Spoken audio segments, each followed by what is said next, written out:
The hearing would come to order, and the first order of business is to try to cool the room down, so we'll see if we can do that. But the Attorney General will be testifying here in a bit about the Muller Report.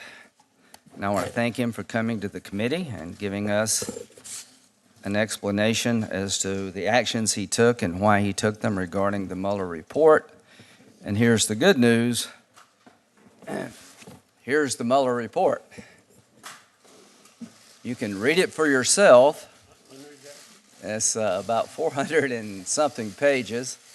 Can't say I've read it all, but I've read most of it. There's an unredacted version over in the classified section of the Senate, a room where you can go look at the unredacted version, and I did that, and I found it not to change anything in terms of an outcome. But a bit about the Muller Report. Who is Muller?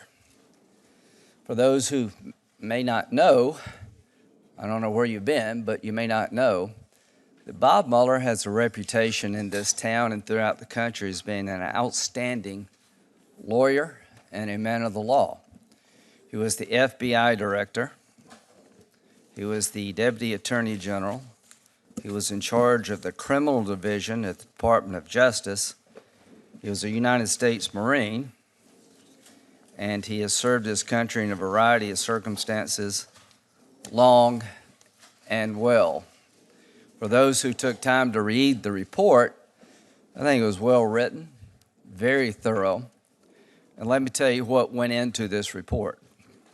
There were 19 lawyers employed, approximately 40 FBI agents, intel analysts, forensic accountants, and other staff, 2,800 subpoenas issued, 500 witnesses interviewed, 500 search warrants executed, more than 230 orders for communication records so records could be obtained, 13 requests to foreign governments for evidence, over $25 million spent over 2 years.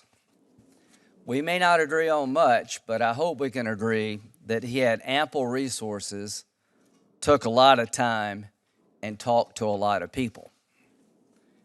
And you can read for yourself what he found.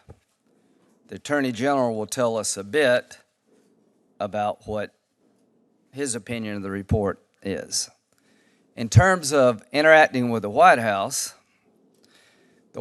turned over to Mr. Mueller 1.4 million documents and records, never asserted executive privilege one time. Over 20 White House staffers, including 8 from the White House counsel's office, were interviewed voluntarily. Don McGahn, chief counsel for the White House, was interviewed for over 30 hours. Everybody that they wanted to talk to from the Trump campaign on the ground, they were able to talk to. The president submitted himself to written interrogatories. So to the American people, Mr. Mueller was the right guy to do this job. I always believed that Attorney General Sessions was conflicted out because he was part of the campaign.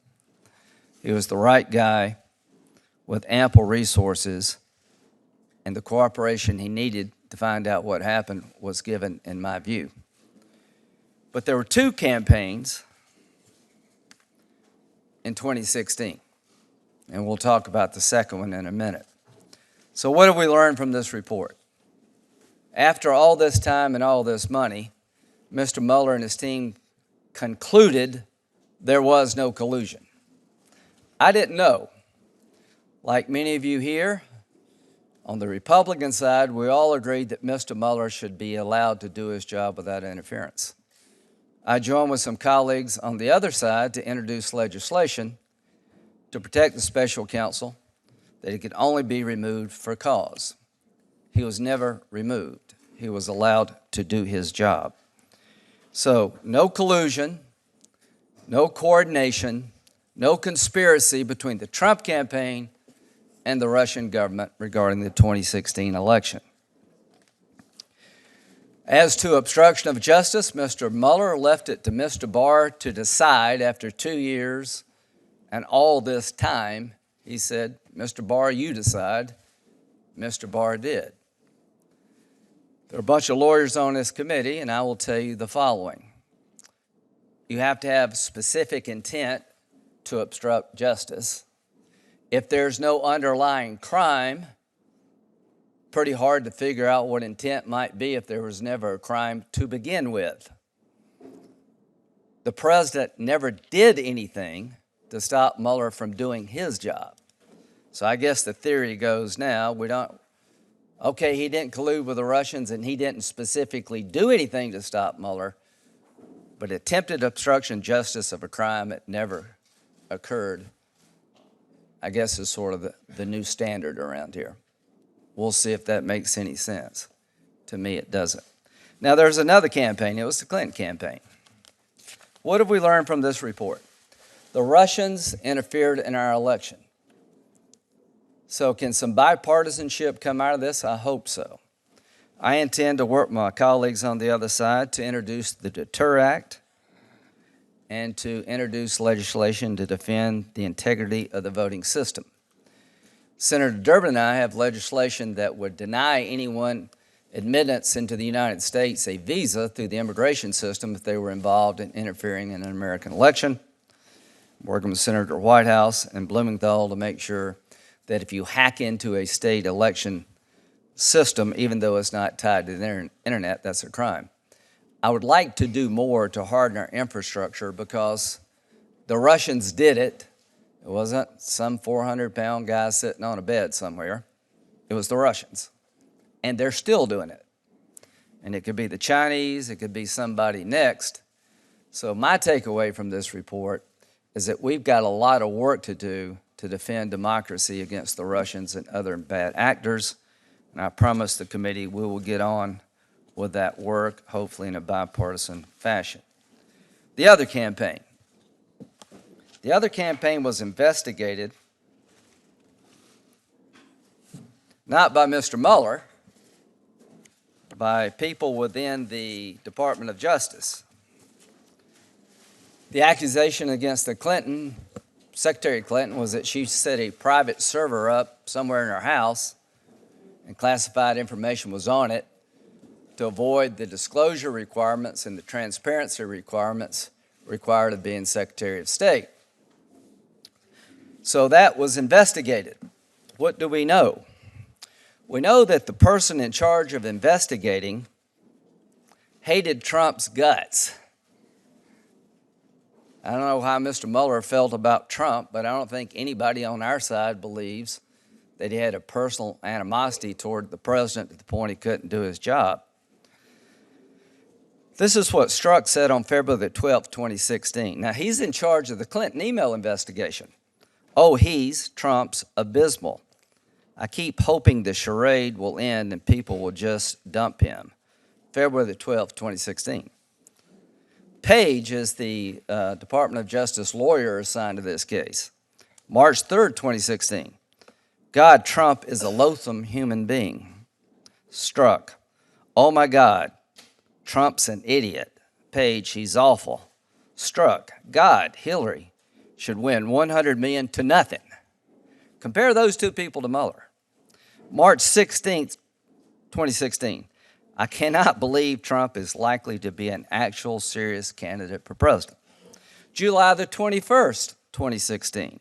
Trump is a disaster. I have no idea how destabilizing his presidency would be. August the 8th, 2016. 3 days before Strzok was made deputy acting in charge of the counterintelligence division of the FBI. He's never going to become president, right? Page to Strzok. No, he won't. We'll stop him.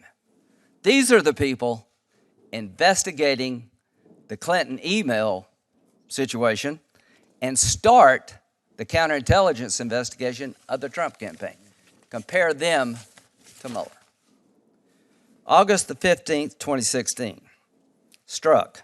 I want to believe the path you threw out for consideration in Andy's office, that there's no way he gets elected, but I'm afraid we can't take that risk. It's like an insurance policy in the unlikely event you die before you're 40. August 26, 2016.